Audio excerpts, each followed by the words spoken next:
The people who used to believe in God for a car in Zimbabwe, they must start believing in Wikineo nowadays. The charlatans must stop saying, believe in God for a car.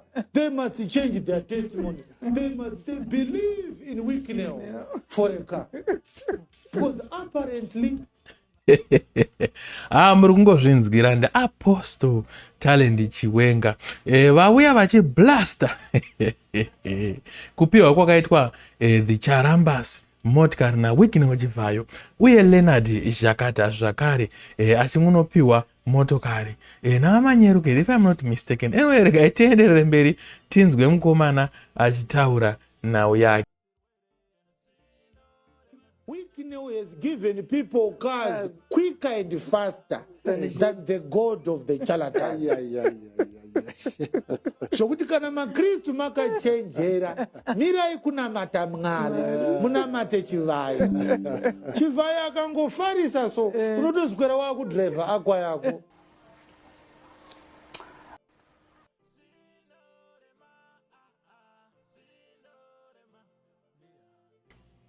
Mangozvinzwirawo timu yangu, mangozvinzwirawo. I don't know kuti what is your take on that. Mashoko apostle talent Chiwenga mushure mekunge the Charambas vapiwa motikari, and a lot of people criticized the Charambas. A lot of other organizations were criticized, especially the Zimbabwe music organization. Those organizations that are the music. How come kuti kuma countries we also saw Fadzaima from the opposition also blasting ma-artist achiti ma-artist angada ari kutenga motikari nemari dzavo dzezvekuimba hanzi atirawo ndo ringadai riri kuvapa ringadai riri kuvapa mari, but anyway it is what it is. And now vachiwenga vaenderera mberi nekublastawo zvakare vaimbi vegospel vachiti zviri nani kunamata hanzi zviri nani kunamata kuna vaChivhayo, nekuti vaChivhayo vanopindura mubvunzo fasta. Handizoziva kuti aChivhayo havasi kutumwawo here naMwari kuti vaite basa ravari kuita here. Hatingati maprayers here anenge aitwa nemunhu kuti ange achizopiwa motikari navaChivhayo. What's your take and what do you think, guys, on that? Regai tinzwe zvakare vachiwenga vachidzokorodza nhau yavo. The people who used to believe in God for a car in Zimbabwe, they must start believing in Wikineo nowadays. The charlatans must stop saying, believe in God for a car. They must change their testimony. They must say, believe in Wikineo for a car. Because apparently, Wikineo has given people cars quicker and faster than the God of the charlatans.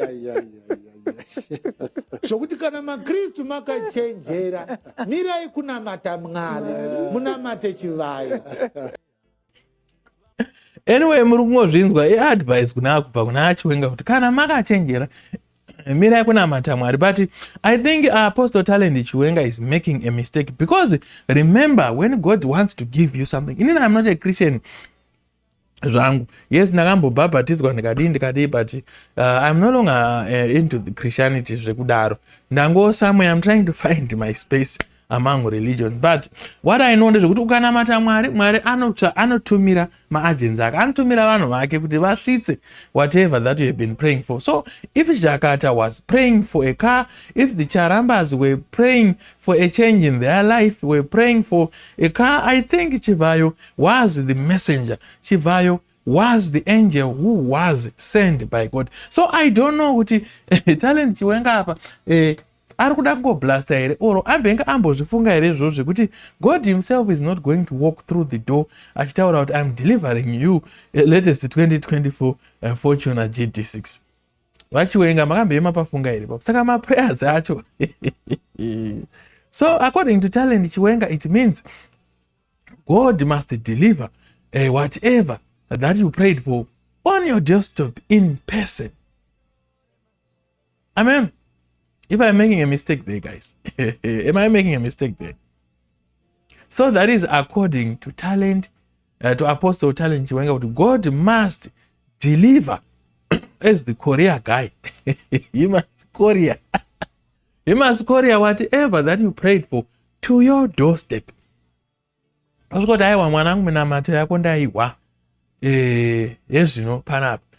tochienda for the other blast that was done by Fadzai Mahere from the opposition. He blasted this artist. I told you, mungadai muri acquire zvinezvi through hard work, through your art paying you, but maybe opposition zvamakaitirawo maartist ndezvipi. Rikifai akapedzera atiza, remember. Rikifai akambomhanya neopposition nguva yemaelections akapanduka. Why did he do that? Okay, let's take a closer look at the opposition leaders. Vari kunonga zvozvo nemuromo here sezvo kungoita the general public. Havasi in a position here yekutengerawo munhu akafanana naRikifai kaskoro zvako. Are they not in that position yekugadza 5,000 just to say thank you kuma artists who were contributing? If you remember quite well, there was a guy ainzi Cooksman. Cooksman akamira neopposition zvekudaro. Cooksman was doing my songs. Cooksman was appearing pama rallies as an artist. He was never thanked. Kusvika akwita. Cooksman akakwita asina kana anything. But right now, those big guns for opposition are they are driving very expensive cars. They are wearing very expensive suits. I mean, guys, if I can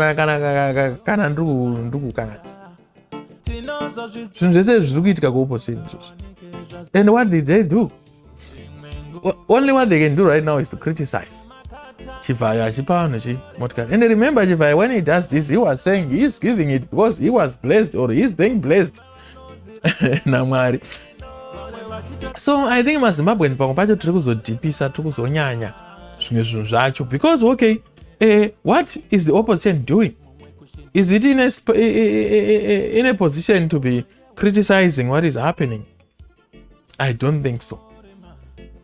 When it comes kunyaya dzaChiwenga nevanhu vechechi vari kupiwa motikari, zvinzi namatai kuna dangovhara hangu this video, guys. Zvichinzi namatai zvenyu kuna Chivayo nekuti vandopindura mibvunzo yenyu very quick. I think that's the ways of the Lord. Ndo maitiro anoita Mwari iwayo. Anotumira vanhu vake, anotumira ngirozi dzake. God is not going to deliver on your doorstep like you paid for shipping or for a courier company to ferry your package from heaven to your doorstep on earth. That is not going to happen, my brother. I think you have to reconsider. I think you were overzealous and you got too excited and you criticized your fellow gospel or Christians. I think you have to swallow your words on that. So guys, that was our video today. I don't know, what do you think about that? Let me know in the comment section. What do you think, guys? Thanks for watching my video.